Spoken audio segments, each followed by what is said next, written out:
noite, galera, família do Hora Facial Hearts. É um prazer estar aqui com vocês. É um privilégio. Hoje a gente tem um convidado muito especial, né? Um amigo meu dos meus dias de mestrado, quando eu estava na Yale, aqui nos Estados Unidos. É um cara assim muito cabeça. E vocês vão ter o privilégio de conhecê-lo, né? É o nosso amigo Davi Lemos. Seja bem-vindo. Como é que você está? Valeu, Gui. Tudo bem, pessoal? Prazer estar aqui hoje. Tô bem, dia longo de trabalho aqui, dia corrido, Ah, mas imagina. super feliz aí de estar aqui com vocês, poder explorar alguns tópicos bem interessantes. Davi, para quem não conhece você, fala um pouco, né, o que você puder falar, de quem você o que você está fazendo, né, e o que que você gosta, né, de fazer. Beleza, Gui. Bom, eu sou de São Paulo originalmente, nascido e criado, mas minha mãe era executiva, né? Minha mãe me criou sozinha, sem meu pai, e era executiva de grandes multinacionais. Então fui morar em Londres com ela por um ano, quando eu tinha 6 anos. E aí, com essa idade, assim, eu aprendi o inglês muito rápido, né? Ainda aquela idade que o cérebro da criança está poroso, então Uau, você fica fluente, né? E aí acho que isso abriu um pouco as minhas portas assim para o mundo, porque desde a cidade eu já via que, pô, a realidade era muito mais que só o Brasil, né? E eu Uhum. tinha o acesso através da língua para poder sonhar em ir para outros lugares, viver fora, etc.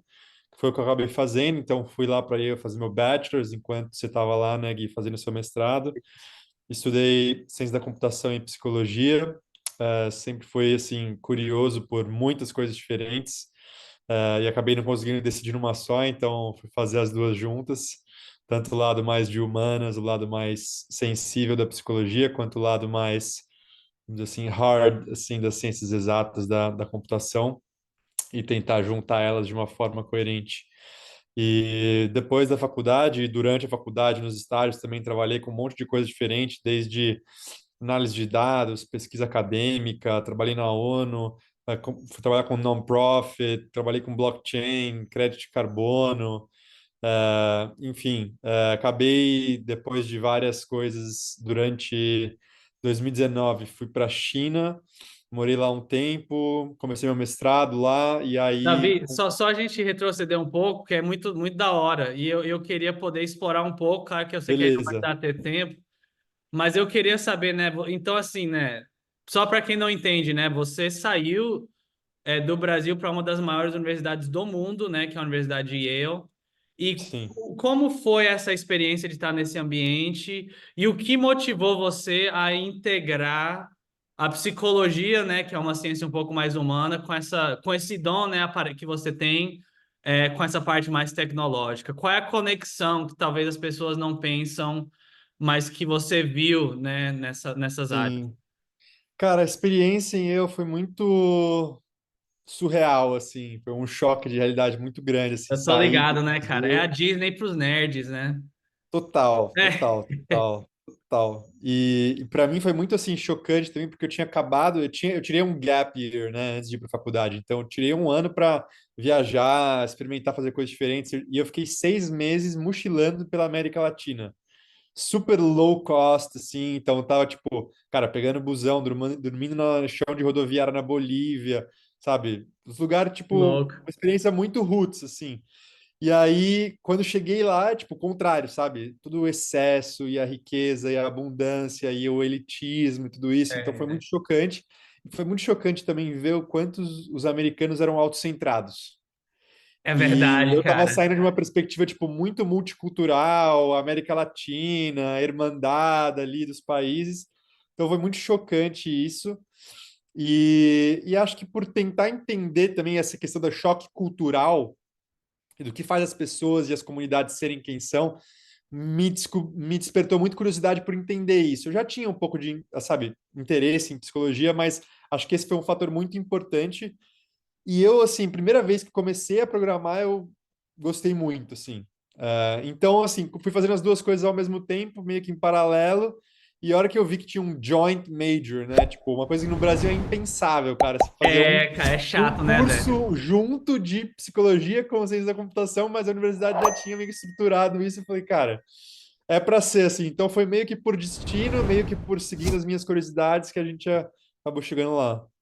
Não, massa, cara. Aqui, assim, o que eu acho muito legal de você também, além, né, de você mexer com essa parte de business, de tecnologia, é que você a gente tem uma galera aqui que é muito TCK, né? Não sei se eu já ouvi esse termo, que é Third Culture Kid. E eu acho que você Sim, tem esse perfil, né? Você é um cara que você foi criado em Londres, aí você foi para os Estados Unidos, aí você teve uma passagem para a China. E sim, eu queria que você contasse um pouco, né, no que você puder contar, né? sim, sim, Mas hoje sim, em dia, como foi essa experiência, né? Né, você conhece bem a América Latina, você conhece bem os Estados Unidos, a Europa. Agora a gente tá falando assim de um país, né? A segunda maior economia do mundo, sim, país que, né, tem todo uma série, né, de fatores geopolíticos que está passando hoje. Em primeiro lugar, assim, eu sempre fiquei curioso, né? O que foi que te motivou a fazer esse mestrado na China, né? E sim. como foi essa experiência para a gente começar, né? Comparado com a Yale, com os Estados Unidos. Cara, o que me levou para a China em primeiro lugar foi uma coincidência, assim. É Foi um mesmo? amigo meu de Yale que estava organizando uma conferência lá em Xangai e me convidou para aplicar para ser um dos co-managers da conferência. E ele falou: Não, cara, aplica aí porque a gente vai pagar o voo para todo mundo, vai ser legal, a gente vai ficar uma semana em Xangai junto. Falei, cara, vamos embora, né? Eu ia trabalhar remoto aquele verão.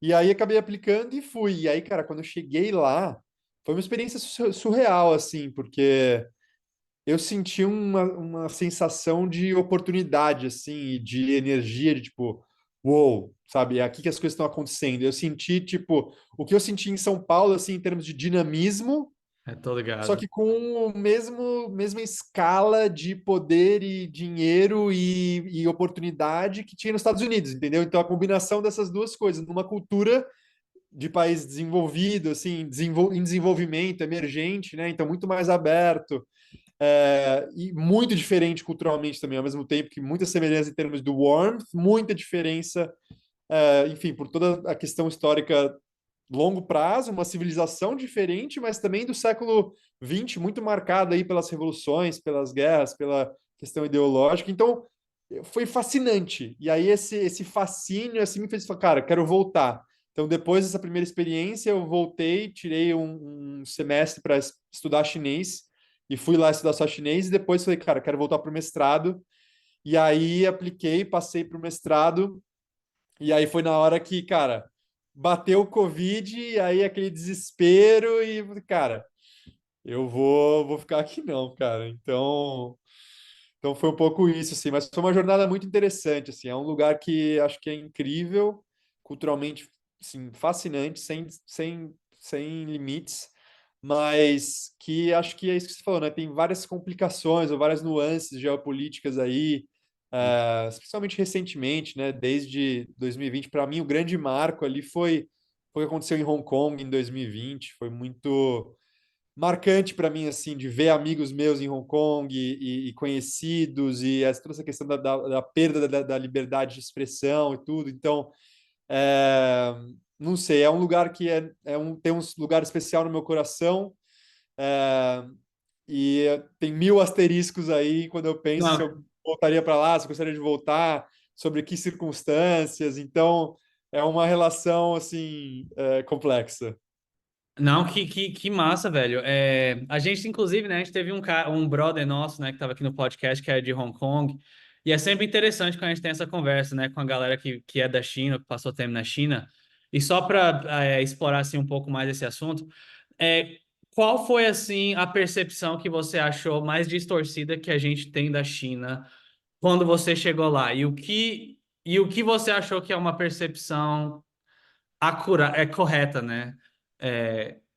Faz sentido assim? O que que você achou Faz, assim, que faz, talvez faz, faz. a misconcepção, né? Que a pessoa, o misunderstanding, para falar aqui em inglês, Sim, sim, que a galera do Ocidente, né, daqui do Brasil, os Estados Unidos, tem sobre a China quando você sim, chegou sim. lá. Eu acho que o maior misunderstanding, assim, é que existe uma China.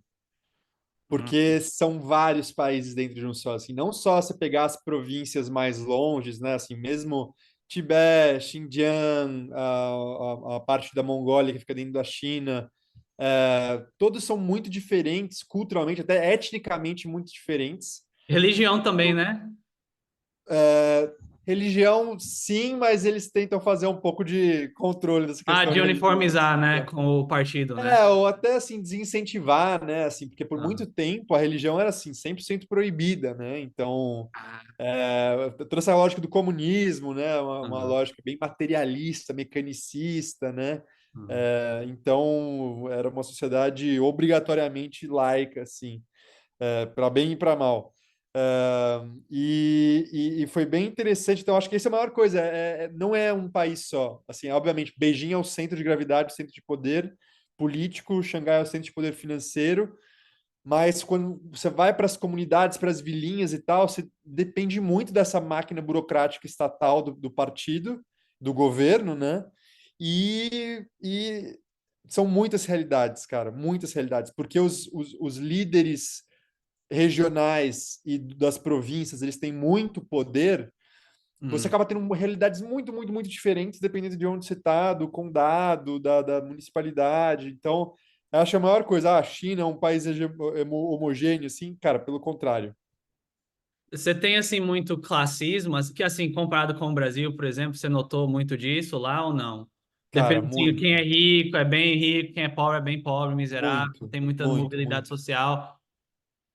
É louco, porque assim, você imagina que um país que viveu agora já mais de 70 anos sobre um Hum. regime supostamente comunista, você imaginaria que não teria isso, né?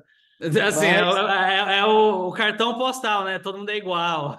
total, total. É igual. Mas, cara, Igual na é miséria. brutal, assim.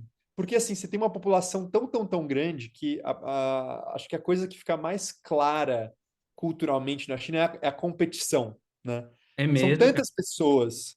Por Hum. exemplo, para as universidades, você tem um sistema único de admissão na universidade, que nem no Brasil o Enem. Você tem o Enem, só que para 200 milhões de jovens todo ano. Então É você uma tem que loucura. matar 200 mil pessoas para ganhar uma vaga, Não, velho. cara, é uma loucura. Assim, eu acho que, enfim, exagerei, mas assim, são Assim, é definitivamente dezenas de milhões de desproporcional. pessoas todo ano que estão aplicando, entendeu? Então, é muito competitivo, assim, os recursos, as vagas de emprego. Tanto você tem hoje em dia um movimento lá na China que é assim, a competição por empregos, as condições de trabalho são tão duras, porque os empregadores sabem que eles podem basicamente abusar das pessoas, que você tem várias jovens que estão assim, se recusando a entrar no mercado de trabalho e mudando para os porões dos pais, assim, falando assim, cara, vou me recusar a engajar com esse sistema porque é brutal demais, é tipo too much, assim, então I don't wanna be a part of that, entendeu? Caramba. Mas o governo não E fica com raiva, não, se a galera estiver fazendo esses muito, atos de lógico, isso desobediência? aí é um desastre para a economia, né? Então, tem várias nuances, assim, é complexo pra caramba a situação lá. Mas para mim a grande questão é ao longo do século XX, foi uma sociedade que passou por tanto trauma coletivo, Ah, tanto trauma coletivo. E os indivíduos também passaram por tantos traumas, né? Especialmente as gerações antes das nossas, né? De quem tem 40 a mais, assim, viveu muito trauma, viveu a revolução cultural, viveu pobreza, viveu dificuldade. Então, tem um nível de violência que aconteceu lá durante o século XX, que se reflete na psique das pessoas através desses traumas coletivos e individuais que é muito difícil de você curar, né? É um processo de gerações e gerações, e eu acho que eles não estão nem um pouco perto de fazer isso, até porque você ainda tem um estado de censura, você tem uhum, limitações à expressão, você tem uma supressão religiosa também, que muitas vezes caminho religioso é algo que pode ajudar, né, a curar os traumas, a transformar, né, uhum. narrativas de identidade, de ideologia. E também você tem muito estigma lá sobre psicologia, sobre terapias, né? É visto como uma coisa assim de maluco, né? Não uma coisa de desenvolvimento pessoal, etc., como infelizmente é também no Brasil. Então, é um cenário assim, quando você pensa sistemicamente sobre a China, é um cenário muito complexo que eles têm, fora toda a questão demográfica, né? Que a pirâmide está invertida e cada vez mais caminhando para um cenário bem complexo. Não, cara, assim, obrigado, né, por compartilhar. Acho que é uma coisa muito interessante, né? Até enquanto a gente pensa tanto relação de Brasil e China, Estados Unidos e China, é algo que vai ter que ser. Vai haver diálogos ou confrontos, né? Mas assim, eu queria saber, Davi, você teve assim uma rica, né, experiência transcultural, uma experiência que poucas pessoas tiveram. E como é que essa experiência, né, em estar em esses lugares diversos, ter conhecido a América Latina muito bem, ter conhecido a realidade da América do Norte, da Europa e agora, né, na Ásia, como é que isso moldou, né? E como é que isso tem ajudado esse seu atual trabalho em desenvolver sistemas sustentáveis? Cara, primeiro, sim, acho que uma coisa que eu até postei recentemente no LinkedIn é eu tento falar cada vez menos de sustentabilidade e mais sobre regeneração, né? Hum. Então, talvez só começar por essa clarificação que é a sustentabilidade tem toda uma zona de estudos em sustentabilidade, né, Isso, que vamos nasceu falar. muito Por que ali. essa definição é importante, né? Regeneração É, versus sustentabilidade. vamos lá, Explica um porque pouco, né? Talvez para o público que é mais leigo, que talvez não entenda perfeito. de Então vamos lá. sustentabilidade. Os conceitos de sustentabilidade eles surgiram ali nos anos 50, 60, 70, a partir de uma lógica de economia, né? Hum. Na combinação entre a lógica do ambientalismo com a economia. Com sustentabilidade sendo uma das definições clássicas, né?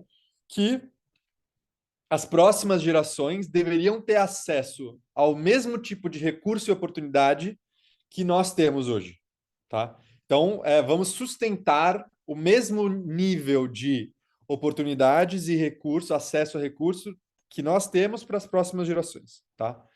É, qual que é alguns problemas com isso, né? Primeiro, porque tem um viés muito clássico econômico nisso, numa economia bem neoclássica, assim, até neoliberal, é, não se discute as premissas bases sobre o que significa esse acesso à oportunidade, né? Ou mais uma coisa mais ontológica. O que significa acesso aos recursos? Ou é certo ou errado consumir esses recursos, né? Tanto ontológico quanto ideologicamente também, né? Então não se discute isso. É uma visão muito materialista sobre assim, recursos estão aí para ser usados, né? O que está implícito? Recursos estão aí para ser usados em prol do desenvolvimento humano, né? Vamos dizer assim que uma forma de pensar nisso que é ao longo do século XX a gente conseguiu pensar e criar uma realidade com o ser humano no centro de estudo. E o desafio do século XXI é a gente não pensar somente no ser humano, mas em toda a vida, né? Então, a distinção que a gente faz entre human-centric design e life-centric design, né? E a sustentabilidade é human-centric design, né? É como que a gente garante para os próximos seres humanos o mesmo nível de acesso a recursos, etc. Consequentemente, também o que está derivado ali é acesso ao consumo, né? Só que você não está questionando o consumo como algo que deveria ser bom ou ruim, necessariamente. Então, não, isso é o que a gente deveria fazer, é garantir que as próximas gerações podem consumir recursos e oportunidades tanto quanto a gente, mas a gente não questiona se isso é certo ou não.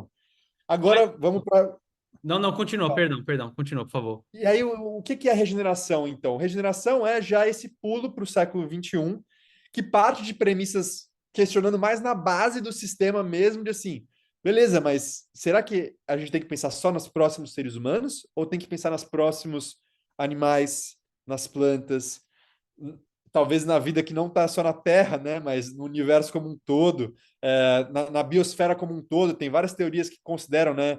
Aí você vai para falar de física, filosofia, que talvez todo tipo de matéria tenha um nível de consciência, né? Então talvez a gente devesse considerar também os direitos das pedras e do ar, né? Porque são matéria, e matéria, algumas correntes aí consideram que tem níveis de consciência diferentes. Então aí você vai nessas questões mais profundas, assim, questionando tudo isso, e você chega nesse conceito de regeneração. Porque a regeneração, ela não só ela é mais ampla, ao invés de considerar só os seres humanos, mas toda a vida, e ela parte da seguinte premissa: tudo que a gente for fazer, todo tipo de recurso, capital, troca que a gente for criar, a gente deveria se orientar para que, ao final dessas interações e consumo de recursos, a gente crie mais desses capitais, a gente regenere, a gente gere recursos mais do que a gente consome. Então, é pensar no crescimento dos múltiplos capitais, no capital ambiental, no capital humano, no capital social, no capital cultural, no capital financeiro também, mais do que só na transformação desses capitais e na denominação de tudo isso em capital financeiro. Falei Hum. um monte de coisa, não sei Não, se ficou não. claro, acho que não, Não, mas, não. mas Vamos destrinchar um pouco, né? vamos. É assim, uma coisa que eu fiquei pensando, e obrigado, né, por ter, eu acho que dado esse arcabouço, né, para a gente pensar, você, os teóricos, né, que trabalham, né, com esses sistemas chamados, como você falou, de life-centric, eles recebem alguma crítica na questão, assim, de como harmonizar esses sistemas com as noções que nós temos, né, liberais, modernas de direitos humanos, e como é que eles tentam navegar, talvez, essas possíveis objeções. Cara, e acho que isso é interessante que esse Eu sei ponto. que não precisa resolver tudo isso aqui Não, hoje não, no não, não, não, acho que podcast, essa é uma mas... pergunta perfeita, é uma pergunta perfeita. E já entra um pouco nessa questão do metamodernismo que você falou no Aham. começo, né? Porque essa visão que você falou liberal, né, de direitos humanos, vamos dizer assim, um dos principais pontos de um meme cultural moderno, né? Que surgiu aí depois do pós-guerra, com a criação da ONU, direitos humanos, uma visão tecnocrática, racional, capitalista, democracias liberais, né? Representativas, com liberdade de expressão, liberdade de imprensa, tudo isso é um conjunto de valores e instituições que representam esses valores modernos, né? Modernos. Muitos dos, vamos dizer assim, dos teóricos, filósofos, designers, economistas que trabalham com essa questão do life-centric design, eles estão já operando a partir de uma lógica de um meme cultural metamoderno, né? Que Perdão, Davi, o que é meme cultural, só para o público Perfeito. entender? O meme cultural é mais do que um movimento, né? Porque um movimento cultural vamos dizer assim, o modernismo também foi um movimento cultural, mas o metameme é justamente isso, é um paradigma, né? Vamos dizer assim. É uma junção de valores na sua essência, né? Ontologia, o que que é a ontologia? É a descrição da realidade, né? Isso é o que é a realidade. Ideologia significa o que é certo e errado, o que é bom e ruim, o que é justo e injusto, sucesso e fracasso, e identidade, uma descrição de indivíduos e coletivos que representa quem nós somos, né? Aquela coisa das narrativas de onde viemos, quem somos, para onde vamos, né? Por que estamos aqui. Isso tudo são um meme de valor cultural, né? Então é um conjunto de narrativas que define praticamente tudo que a gente vive, como a gente interage, como a gente se orienta na nossa vida, assim por diante. Então, isso é um meme de valor cultural e a gente pode traçar aí alguns padrões de memes de valor cultural ao longo do tempo, né? Você pode partir das sociedades tradicionais, como sociedades fundamentalistas religiosas, né? Da Idade Média, por exemplo, né? Onde a igreja, por exemplo, na Europa, dominava e era 100% do que controlava ali a realidade, a ideologia e a identidade das pessoas, né? Aí você vai para uma sociedade moderna, a partir do iluminismo ali, mas que se materializou de forma muito forte ali no século XX, com esses valores liberais, direitos humanos, sociedades democráticas, representativas, direito de expressão, etc. Aí você tem, a partir de 1968 até hoje em dia, né, a emergência, né, de uma sociedade pós-moderna, né, que é os valores de crítica à sociedade mainstream, né, capitalista, né, que são muitos esses countercultures. Nos Estados Unidos a gente vê hoje em dia muito do woke culture aí, que é Exato, uma crítica, né, que os direitos LGBT, uma inclusão, movimentos feministas, tudo isso que são críticas ao mainstream da sociedade tradicional e propõem a inclusão de novas perspectivas, teorias críticas de estruturas de poder implícita, né? Contra o machismo, contra o racismo, a inclusão econômica também, contra o classismo, né? Então, o movimento de pós-modernismo é um movimento de crítica ao modernismo, né? E aí, o metamodernismo, ele vem após o modernismo, o pós-modernismo, desculpa. E ele é a tentativa de integrar os memes de valores anterior, né? tipo uma síntese hegeliana. Tipo uma Ah, síntese uma hegeliana, hegeliana, exatamente. de Então, modernismo com pós-modernismo. exato. Então, E assim, um essa pouco é a além também. proposta, né, que os teóricos argumentam. Perfeito. Além de uma síntese do modernismo e pós-modernismo, também da visão de mundo tradicional. entendendo que os memes de valor cultural anteriores, todos têm algo a oferecer. E o metamodernismo ele parte muito dessa premissa. Enquanto a gente estiver alienando, seja outras pessoas, sejam outros memes de valor, a gente vai estar justamente repetindo esse ciclo de violência, né? Porque a alienação é uma violência, é uma criação de uma hierarquia injusta, né? De eu sou bom e você ruim. Por quê? Porque eu estou criando uma ontologia que determina que eu sou melhor que você.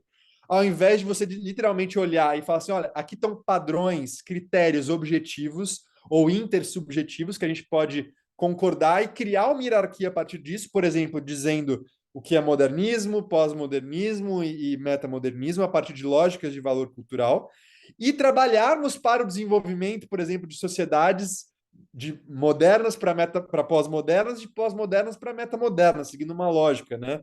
E no eixo disso tudo, no cerne, está o desenvolvimento psicológico, né? Porque eu acho que o insight principal do metamodernismo é esse, é reconhecer que a sociedade e a realidade são extremamente complexas. Extremamente complexas. E a gente, cognitivamente falando, tem limitações em termos de compreensão dessa complexidade.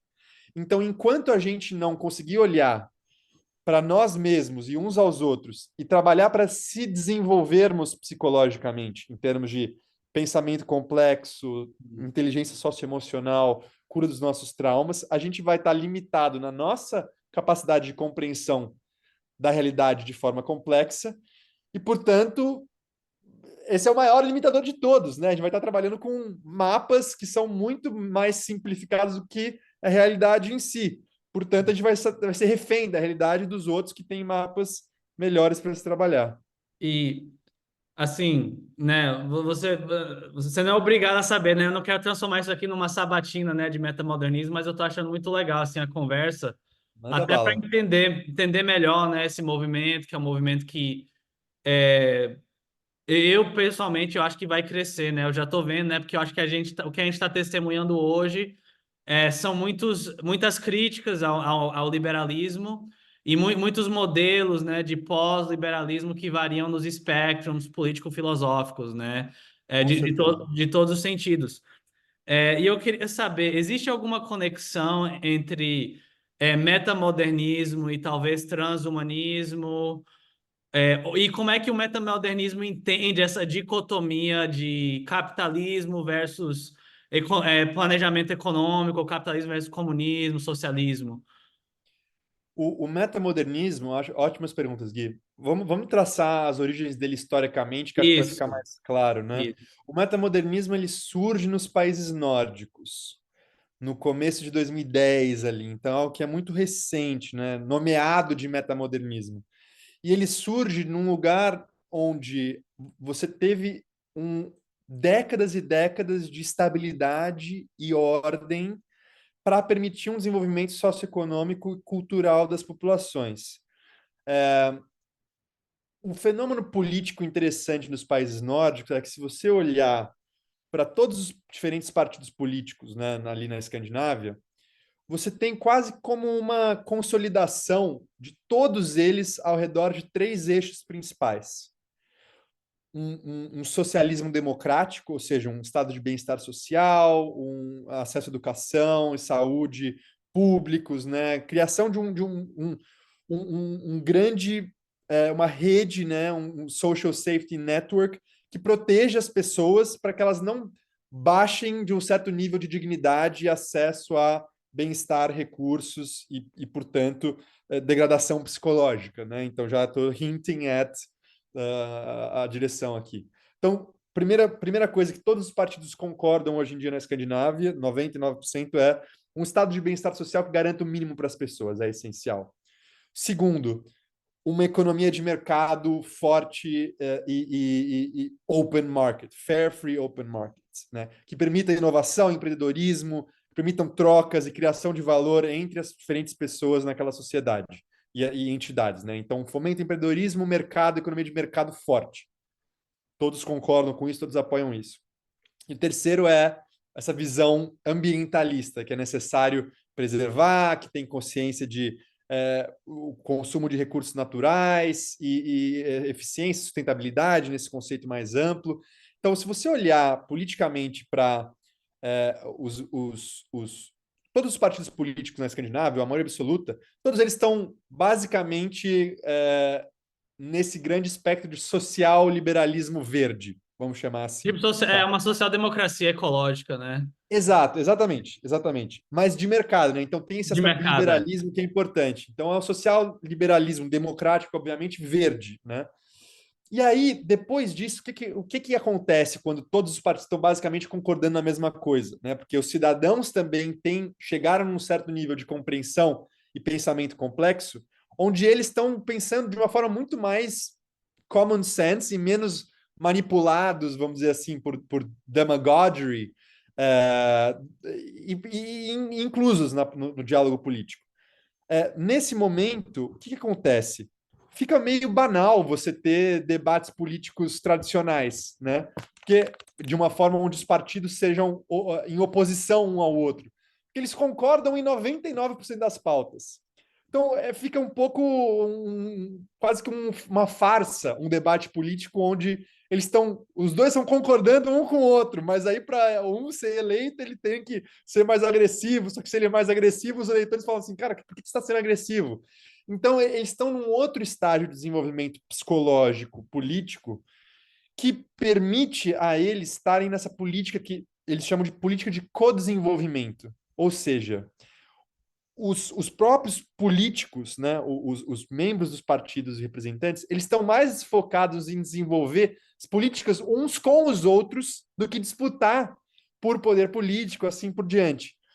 Então, respondendo a sua pergunta, essa questão de livre mercado, economia planejada, isso é um non-question, né? Ah, tá. Porque você já houve uma consolidação que, assim, uma economia de livre mercado é o melhor caminho possível com um Estado que provenha, né, checks and balances. Aham. E desde que isso não atrapalhe e suporte um estado de bem-estar social. Então, essa é um pouco a resposta, né? E aí, o Estado metamoderno, a política metamoderna, ela está muito mais orientada em pensar como que a gente pode criar novas políticas para que tanto o mercado, quanto o Estado, quanto a sociedade civil possam estar favorecendo o desenvolvimento psicológico dos cidadãos, né? A criação de pensamento complexo, a cura dos traumas, o desenvolvimento socioemocional, porque isso tudo vai permitir cada vez mais um desenvolvimento de estruturas complexas de governança, de tomada de decisão, política participativa, assembleias democráticas, né? Democracia cada vez mais direta e menos representativa, e a criação de riqueza também que permite que cada vez mais os cidadãos também possam estar se dedicando a isso e não a bullshit jobs, né? Vamos dizer É, assim. tipo subemprego, né?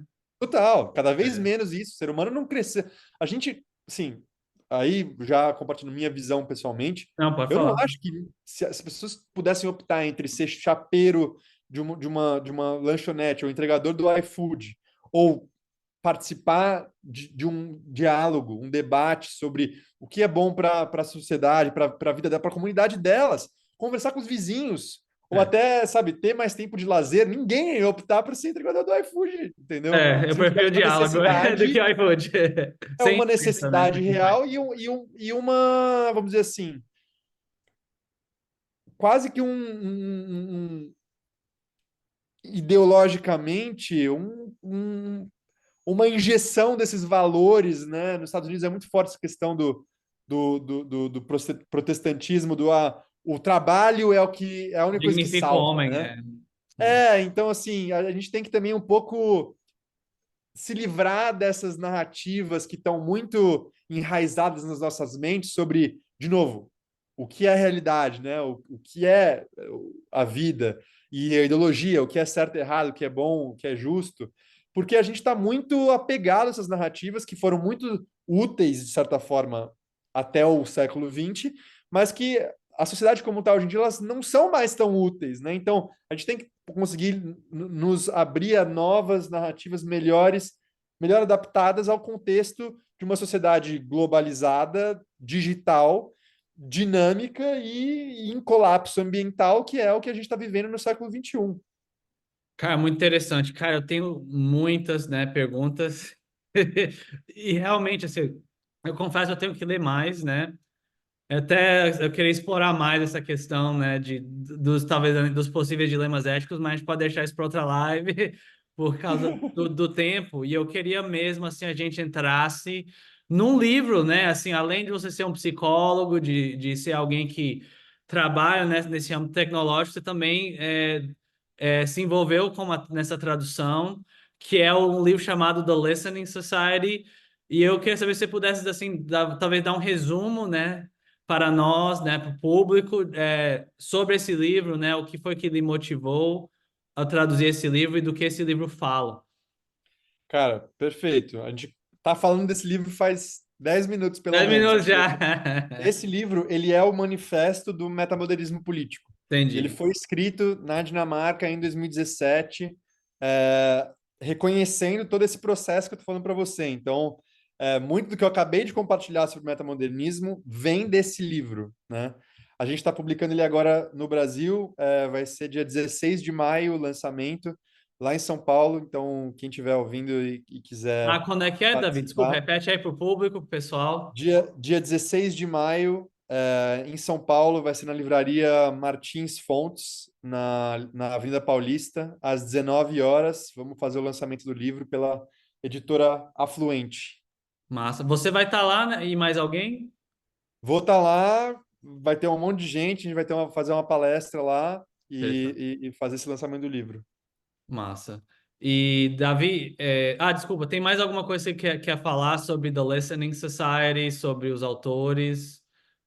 Eu acho que, assim, a grande questão do Listening Society, principalmente, é pensar no desenvolvimento psicológico, novamente, né? Então, eu acho que a gente falei que na China tem muito tabu sobre pensar em terapia, né? Hum. E eu acho que no geral as pessoas realmente não ignoram, elas ignoram esse elemento que é o nosso desenvolvimento psicológico, que deveria ser a coisa mais importante que a gente está considerando quando está tomando decisões, né? Porque é a raiz de tudo, né? A nossa mente é a forma com que a gente percebe a realidade, a forma com que a gente sente, a forma com que a gente se identifica, se comunica. Então, se a gente não está trabalhando nisso constantemente, num processo de desenvolvimento pessoal, né, de personal development, a gente está deixando muito para trás e a gente é quase um crime para com os outros, para com a sociedade, se a gente está se limitando dessa forma e a gente está oferecendo aos outros uma versão de nós mesmos que é menos do que poderia ser se a gente de fato trabalhasse, né, na nossa própria cura dos nossos traumas, no nosso pensamento, no entendimento de uma realidade a nível mais profundo, na nossa sensibilidade emocional, na nossa reatividade, no controle das nossas emoções. Então, tudo isso, acho que assim, Esse último é importante que você falou. Esse aí eu tava pensando. Das eu emoções. cada vez mais eu volto para isso, uma frase que um amigo e mentor meu me falou em 2020, que cada vez mais eu acho que é verdade. Ele falou em inglês, ele falou, né? You wanna change the world? Change yourself. É isso, sabe? Você quer mudar o mundo? Mude a si mesmo. É a forma mais potente, porque ninguém mais pode te mudar a não ser você mesmo. Realmente. E se a gente mudar, cada um se desenvolver, conseguir pensar de formas mais complexas, ter melhores narrativas para a gente poder se coordenar, isso realmente muda o mundo. Isso realmente muda o mundo. Muito interessante, amigo. Eu queria ouvir agora, né? Eu sei que além de traduzir, você também está escrevendo, né, um livro.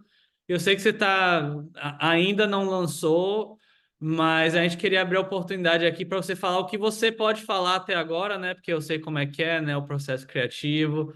Tem coisas que a gente Sim. não pode falar ainda, mas assim, o que você gostaria, né, qual é a prévia, né, que você daria mais ou menos para o público sobre esse livro que você está escrevendo? Então, ao longo do processo de tradução do Listening Society, e eu comecei a traduzir o Listening Society porque eu gostei tanto do livro que eu falei, cara, eu quero ler ele de novo. E eu falei, cara, se eu vou ler ele de novo, eu vou traduzir ele para o português, né? Então, entrei em contato com os autores lá, me apresentei, conversamos, consegui os direitos e é isso. E aí, ao traduzir o livro, eu comecei a pensar muito criticamente sobre a relação de todo esse movimento de metamodernismo com o Brasil, né? E o contexto que um país como o Brasil vive, que é muito diferente do contexto dinamarquês, né? E aí comecei a explorar muito isso, né? Porque eu acho que, fundamentalmente, você tem duas diferenças muito grandes entre o Brasil e a Dinamarca. A primeira é que, a nível objetivo, quando você pensa, né, em indicadores, economia, recursos, né, a nível objetivo do que faz uma sociedade, entre muitas aspas, dar certo, a Dinamarca tem muito mais abundância e está em um lugar muito melhor do que o Brasil. Ao mesmo tempo, se você subjetivamente conversa com os dinamarqueses e os brasileiros e você explora um pouco o que, que as próprias culturas são e as descrições delas, né? A cultura dinamarquesa é fria, né? As pessoas são distantes umas das outras, elas Muito problema com estão depressão, né? sozinhas. Por causa do clima, né? O clima é uma bosta, assim, é horrível, é frio pra caramba. E o Brasil não, né? O Brasil, as pessoas pensam, pô, paraíso, uma terra de paixão, uma terra de energia, de alegria, de amor. Então você pode falar que, subjetivamente, o Brasil ele tem muito mais abundância que a Dinamarca, né? E aí, esse foi o insight principal, assim, né? De, bom, agora a Dinamarca, então, está indo para esse caminho de conseguir, vamos dizer assim, eles se desenvolveram tanto através da lógica moderna e pós-moderna que chegaram nesse momento que eles têm tanta abundância, falam, galera, peraí, precisamos direcionar para o que realmente importa, que é o quê? É o desenvolvimento pessoal, é a felicidade a nível profundo, a felicidade não materialista, né? É eudaimonia, né? É a sabedoria, né? E eles estão criando políticas e programas e inovações que estão levando a população nessa direção, né? Isso que o metamodernismo fala. E aí a grande questão que eu comecei a explorar é, e para um país como o Brasil, que não desenvolveu tanto nem na lógica modernista, nem na pós-modernista, que tem ainda uma população grande que está operando através de uma lógica muitas vezes fundamentalista religiosa, né, neopentecostal, ontologicamente, sabe, acreditando em realidades metafísicas medievais, né? O que um país como o Brasil pode fazer, né? E o meu insight principal foi, cara, a gente não precisa seguir a mesma lógica de desenvolvimento que um país como a Dinamarca seguiu. A gente não precisa passar pelos mesmos passos. Sendo que eles já passaram por tudo isso, chegaram lá no final, né? No suprassumo do que o mundo moderno e pós-moderno pode oferecer, e reconheceram que não era sobre isso, né? Era sobre sabedoria, era sobre paz de espírito, era sobre a felicidade a nível profundo, eudaimonia. A gente pode guiar o nosso desenvolvimento para essa direção já sem ter que fazer essa volta desnecessária que um país como a Dinamarca fez, né? Então, o livro que eu estou escrevendo é justamente sobre essas abundâncias subjetivas, né? Eu estou chamando de metatropicalia, né? Tropicalismo é um movimento que veio do Brasil também, explorando ali nos anos 70, 80, o que o Brasil tinha de único para oferecer para o mundo. E a metatropicalia é a fusão do tropicalismo com o metamodernismo para a gente pensar, dado o que nós temos aqui, tanto de abundâncias quanto de escassez, né? Escassez de PIB per capita, corrupção, a falta de educação, mais abundância de relações, de amor, de cultura forte. O que a gente pode fazer para direcionar o nosso país para que a gente possa focar já nesses indicadores que são os que importam: Hum. sabedoria, felicidade a nível profundo, desenvolvimento psicológico e eudaimonia, né? Sem julgar e alienar a religião, a visão de mundo moderna, a visão de mundo pós-moderna, mas usando todas elas a serviço de um novo pacto nacional, né? Que eu falo, um novo pacto para o desenvolvimento do Brasil, baseado nesse entendimento coletivo de que o que importa é o desenvolvimento psicológico, a felicidade não materialista a nível profundo, a sabedoria dos cidadãos. Davi, muito obrigado, né, por compartilhar conosco, né, sobre mais sobre essa perspectiva, né, o que é o metamodernismo e segue ele, né? Você quer é, indicar, talvez eu sei que você não está muito na mídia social atualmente, né? Mas tem algum São Paulo, né? 16 de maio, 16 de maio, às 16 de 19 maio, né? horas, na Então, você Livraria quiser Martins Fontes. então, você que quer conhecer o Davi, né, saber mais, né, sobre as ideias dele, fica aí o endereço. Davi, a gente já está meio encerrando, mas além, né, de ser um cara com ideias, de ser alguém, né, que é engajado, né, tanto socialmente e com as ideias, né, filosóficas políticas, você também é um cara que é um empreendedor, né? Você trabalhou com empresas, você fundou empresas e a gente vai deixar você promover de novo, né? Você quebrou esse galho aqui para nós, né? A gente tem gratidão. Então, a gente queria saber sobre a sua experiência na Supernature, né? Que empresa é essa? Como é que foi que começou? E qual é a relação, né, disso com essa ideia, né, metamoderna, que você propõe? Perfeito. Gui, eu, assim, tô sempre envolvido com 10 coisas ao mesmo tempo, né? E tem sempre um projeto que é aquele principal, né? Então, ano passado eu tive muito dedicado a uma startup que eu cofundei com um sócio chamada Onco, que era um software aí que a gente desenvolveu para pagamentos para freelancers, pensando no futuro do trabalho, essas dimensões. E esse ano eu estou muito envolvido com essa organização que chama Supernature Labs. E a Supernature Labs é uma empresa que faz planejamento urbano regenerativo, né? As duas, né, tanto a ONU quanto a Supernature, elas surgiram na minha vida através do Relab, que eu comecei faz 2 anos e meio, mais ou menos, que é o Laboratório de Organizações Regenerativas. Quando eu comecei a traduzir o livro também, comecei a pensar nisso tudo, nessa questão de regeneração, metamodernismo, eu comecei esse laboratório para desenvolver novos modelos organizacionais, né? Porque você pensando, essa questão filosófica é linda, mas como trazer isso para a prática? Eu nunca fui um cara envolvido com política, né? Muito mais no empreendedorismo. Então, assim, lá na Noruega, na Dinamarca, na Suécia, os caras estão focando na política. Eu acho que no Brasil a mudança vai ser muito através do empreendedorismo. E eu voltei pensando muito sobre quais são essas novas formas de empreendedorismo, né? Novas estruturas organizacionais. Porque você pensa, você quer abrir uma empresa hoje em dia, você vai, é uma LLC, é uma limitada, é uma SA, é um corporation.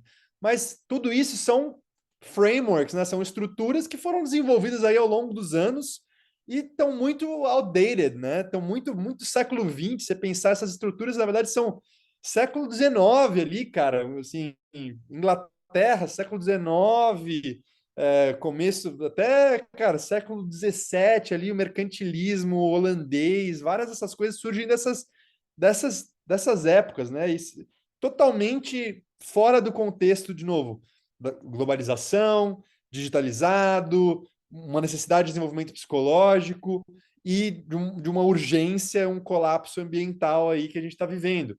Então, a gente precisa de novas formas de se organizar e formas que estejam alinhadas tanto para o desenvolvimento psicológico quanto para a regeneração, como contexto mais amplo, né? Então, a regeneração, a gente considera o desenvolvimento psicológico, novas narrativas, né? O desenvolvimento de novos memes de valor cultural, né? Na direção do metamodernismo, a nível social, coletivo, e a regeneração ambiental dos recursos do meio ambiente. Então, o Relab, a gente trabalha com empreendedores, com coletivos, com non-profits, com líderes religiosos, com investidores que queiram explorar essas novas formas de empreendedorismo e a gente ajuda eles a desenhar organizações, desenhar estruturas jurídicas, desenhar estruturas financeiras, estratégias de fundraising, business model, cria estratégias de negócio para eles também. E a Supernature foi uma dessas que começou como cliente e agora entrei como sócio para a empresa também. e a gente está criando projetos piloto de cidades regenerativas, né?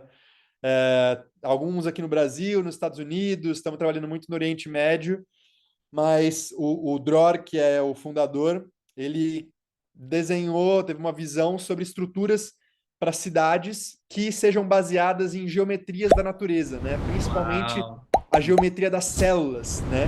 Que são massa. esses hexágonos amórficos que vão se juntando.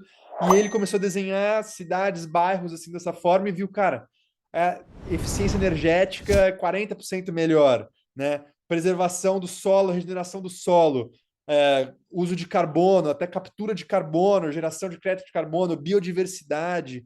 E aí depois, pô, efeitos na psicologia das pessoas, saúde mental, né? Green spaces, blue spaces, convívio comunitário, resiliência econômica. Então, você tem, sim, uma plétora de benefícios aí que você pode ter em usar essas geometrias. E eu e ele, a gente juntou forças na nossa sociedade, agora na empresa, na aplicação desses conceitos de regeneração junto à geometria que ele desenhou para esse desenho desses pilotos dessas cidades regenerativas. Então, a gente está trabalhando com muitos projetos de pesquisa, com universidades, com construtoras, com empresas de desenvolvimento imobiliário e prefeituras, principalmente, para a gente criar essas pilotos do que podem ser as cidades do futuro. Não pilotos como tem lá na Arábia Saudita, né, aqui. Não sei se você conhece, eles têm o projeto do The Line lá. Ah, sim, eu já. Sim, sim, sim. 200 quilômetros por 500 metros de uma linha de metal, cara. Assim, a coisa mais idiota que alguém pode ter inventado, assim, zero eficiente energeticamente. Por quê? Porque o cara queria fazer alguma coisa diferente, né? O cara, não, quero Usar aquele fazer, dinheiro do quero petróleo, fazer. né? Quero fazer, mas assim, não pensou na implicação a nível sistêmico, de uma forma holística, a nível profundo, qual vai ser a experiência profunda das pessoas que vão estar morando lá. Então, a gente está criando cidades a partir dessa perspectiva, né? De um entendimento profundo da regeneração individual, coletiva e ambiental. Cara, o que eu acho massa, né, dessa ideia, né, eu acho que vocês também mostram, né, que não é um jogo de soma zero, né, a gente pode ter empregos, a gente Total, pode ter, as pessoas podem ter um meio, né, de viver e também criar um próprio sistema em que todo total, mundo, inclusive o ambiente, né, total, se total. beneficia. É que nem, eu acho que assim, até mesmo esses planejamentos, assim, eu penso, me fez até pensar agora, né, no subúrbio, em que você tem casas completamente separadas Cara, da é cidade, a onde maior todo mundo vira idiotice do isolado e mundo. sozinho. Aí entra essa questão da saúde mental que você falou, né? Total. Aí você fica surpreso quando o pessoal tá deprimido, embora tenha um monte de dinheiro e emprego. Total. O que que Todo adianta? mundo isolado nas casas, todo mundo sozinho, todo mundo viciado no TikTok, todo mundo tomando antidepressivo, todo mundo viciado em joguinho, viciado em site de aposta. Por quê? Porque falta relação, porque as pessoas estão traumatizadas, elas estão sozinhas, elas estão viciadas, elas estão desconectadas da natureza, tá tudo errado. Todas as coisas estão apontando para as pessoas estarem cada vez mais débeis e não saudáveis, nem de uma forma estreita, nem de uma forma holística. As pessoas estão cada vez menos saudáveis.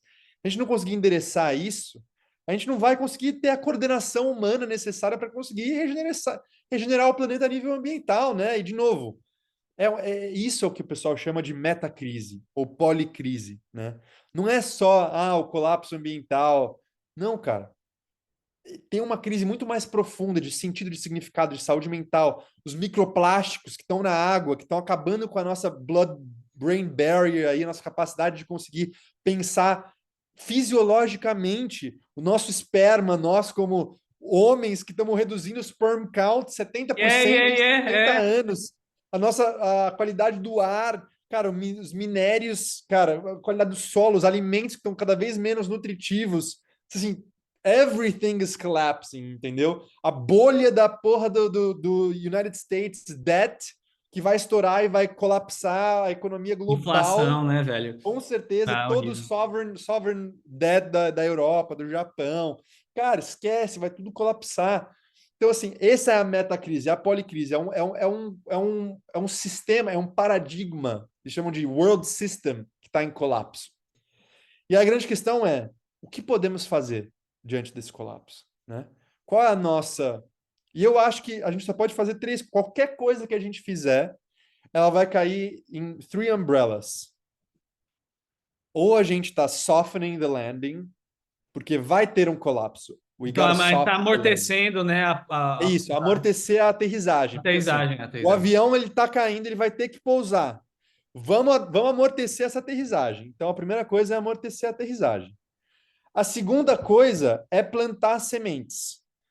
Porque sempre que acontece nesses ciclos, historicamente, de colapso, as sementes que já estão plantadas são as que vão nascer. Não adianta a gente esperar a coisa colapsar para aí pensar o que a gente vai fazer. Quais vão ser as alternativas, os próximos sistemas, os próximos paradigmas. Então, a gente tem que plantar sementes agora, né? E então ter pilotos que estão desenvolvendo isso, né? Essas novas alternativas. E a terceira coisa, depois de amortecer o colapso e plantar sementes, é arar o solo, fertilizar o solo, né? A gente tem que criar condições para que essas sementes plantadas possam dar frutos, né? O que eu digo quando é plantar condições? Cara, investir em educação, investir no desenvolvimento psicológico das pessoas, porque independente de qualquer cenário, se as pessoas puderem pensar de uma forma mais complexa, se elas tiverem melhor controle socioemocional, se elas estiverem mais curadas, menos traumatizadas, tudo vai ser mais fácil, né? Então isso é arar o solo, é criar condições. Então, o que eu faço? O que eu recomendo para as pessoas? Pensa na sua vida, com seus talentos, com as suas conexões, na sua cidade, no seu bairro, no seu prédio. O que você pode para ajudar a amortecer o colapso? O que você pode fazer para plantar sementes para os novos tempos que hão de vir? E o que você pode fazer para arar o solo? Tá no mudo, Gui. Perdão. Davi, a gente sabe que você foi muito generoso com o seu tempo. A gente tem tempo para só uma última pergunta nesses últimos 3 minutos. Pronto, Davi, eu quero fazer a saideira aqui, né? E Manda antes de eu bala. fazer a pergunta, eu quero dizer que esse podcast foi patrocinado pelo Artificial Hearts Podcast, né? Que é um podcast dedicado a disseminar as obras de Dostoiévski, né? Para o público jovem, adulto. E nós temos aqui, né? Essa camisa que você pode pegar no nosso site. Então, não esqueça de pegar a sua, né? Nossa. Patrocinado pelo Artificial Hearts e o podcast Podcaster. Davi, o Artificial Hearts é um podcast dedicado, como a gente acabou de dizer, a disseminar as obras de Dostoiévski para um público jovem adulto e reinvigorar e restaurar a sociedade com os valores atemporais da civilização ocidental.